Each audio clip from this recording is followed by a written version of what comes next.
Pratapgarh police द्वारा बड़े cyber अपराध का किया गया खुलासा।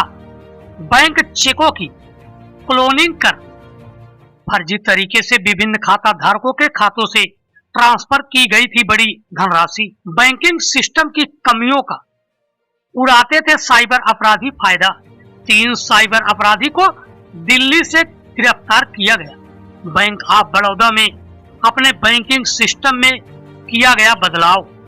चेक का क्लोन तैयार कर और साइबर क्राइम करने वाले कुछ लोगों को गिरफ्तार किया है। सर, क्या मामला है? किस तरीके से ये चेक के द्वारा जो है ट्रांजैक्शन कर लिया करते थे? देखिए, ये चेक को क्लोन करके कुछ अपराधियों के द्वारा बैंकिंग सिस्टम में लूपहोल्स का फ़ायदा उठा के प्लस कर्मचारियों की संलिप्तता और लापरवाही के दृष्टिगत कई मामले संज्ञान में आए, जिसमें कि चेक क्लोन करके ये खातों से पैसे दूसरे खाते में ट्रांसफ़र कर लेते थे।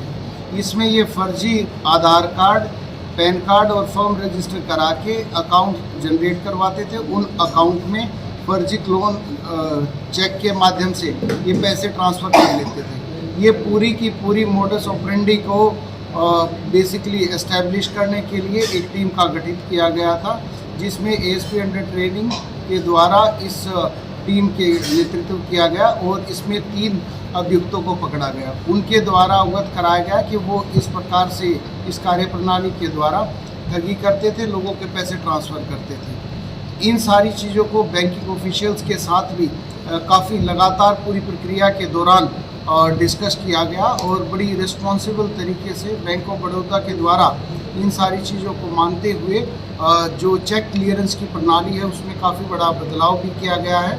अभी हमारी टीमें इस पूरे के पूरे गैंग को और जो पूरी प्रक्रिया है इसको एस्टैब्लिश करने के लिए भी फील्ड में है। सर, कितने इस तरह का नेटवर्क काम कर रहा है? सर, देखिए, अभी तक ये 3 राज्यों में इस प्रकार की चीज़ें निकल के आई हैं और जिस प्रकार से इन्वेस्टिगेशन आगे बढ़ रही है, हमें आशा है कि इस प्रकार के और मामले भी आगे निकल के आएंगे। सर, कितने चेक थे और कितने रुपए निकाले गए? अभी तक जो हमारे संज्ञान में आया है वो करीब 65 चेक इस रीजन में वाराणसी रीजन में लगाए गए थे, जिसमें कि 46 चेक प्रतापगढ़ रीजन में ही थे और इनका वैल्यू करीब 1.5 करोड़ रुपए के आसपास था। कुछ ऐसे भी चेक रहे जिनके बैंकिंग ऑफिशियल्स ने सतर्कता बरती और उसमें या तो चेक क्लियर नहीं हो पाई या जो अमाउंट था वो अमाउंट तुरंत विदहोल्ड कर लिया गया। तो इस प्रकार से पुलिस के द्वारा एक बड़ी सफलता हाथ लगी है, जिसमें कि काफ़ी जो हमारा बैंकिंग सिस्टम है उसमें कई सारी चीज़ों को अपडेट किया जा सकता है और जिससे कि जो धारक है वो आगे फ्रॉड होने से बचे। इसमें आधार कार्ड यूज़ किए गए हैं, वो बताया गया कि वो फेक आधार कार्ड हैं। उनके द्वारा मोबाइल नंबर का और दूसरी विधि का प्रयोग करके फर्जी आधार कार्ड बनवाए गए और उस आधार कार्ड के आधार पर पैन और उसके बाद में बैंक अकाउंट लिया गया। बैंक अकाउंट ये सारी चीज़ें होने पे फॉर्म रजिस्टर की गई, जीएसटी नंबर प्रॉपरली लिया गया और इन्हीं खातों में वो ये सेविंग के खाते भी थे, करंट के भी थे, ओडीडी अकाउंट भी थे और इन्हीं में वो पैसे ट्रांसफ़र करते थे। इसमें बैंक का जो स्टाफ क्लियरिंग का काम करता है उसके साथ कुछ जांच के लिए हम के दायरे में? देखिए, ये सारी की सारी चीज़ें अंडर इन्वेस्टिगेशन है।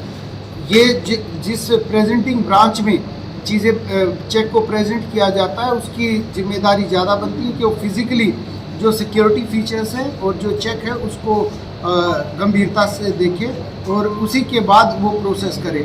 कई प्रकरण हमारे सामने इस प्रकार से आए हैं जिसमें लापरवाही और संलिप्तता से बिल्कुल भी इनकार नहीं किया जा सकता। सर, बैंकों की प्रणाली में आपने क्या सुधार किए? क्या देखिए, जो बैंक ऑफ बड़ौदा के द्वारा अभी नया एसओपी जारी किया गया है उसमें उसका क्रक्स ये है कि जो पहले की प्रणाली थी उसको रोका गया है और इनके एक पर्सनलाइज्ड सिस्टम के माध्यम से ही चेक को प्रोसेस किया जाएगा और जो खाता धारक है उसको पूरी तरह से वेरीफाई करने के बाद ही पेमेंट किया जाएगा। तो सर, कितना इनाम मिला है पुलिस टीम को? देखिए, पुलिस टीम को एडीजी प्रयागराज महोदय की तरफ से 25,000 रुपये का इनाम दिया गया है। पुलिस महानिदेशक महोदय के द्वारा इस कार्य की सराहना की गई है और पुलिस महानिदेशक उत्तर प्रदेश महोदय का प्रशस्ति पत्र भी पूरी टीम को दिया जाएगा। आप लोगों के माध्यम से ये भी अवगत कराना है कि जो धारक हैं, पर्टिकुलरली जिनके अकाउंट्स के साथ में मोबाइल फ़ोन लिंक नहीं है वो अपना मोबाइल फ़ोन लिंक कराएं। मोबाइल नंबर अगर जो चेंज हो गया तो उसको अपडेट करा लें और जो इनके KYC हैं उन KYC को भी अपडेट करा लें और फिज़िकली एक बार बैंक में जाके इन सारी चीज़ों को अपडेट कराएं ताकि वो इस प्रकार की गतिविधियों का शिकार ना बन सके।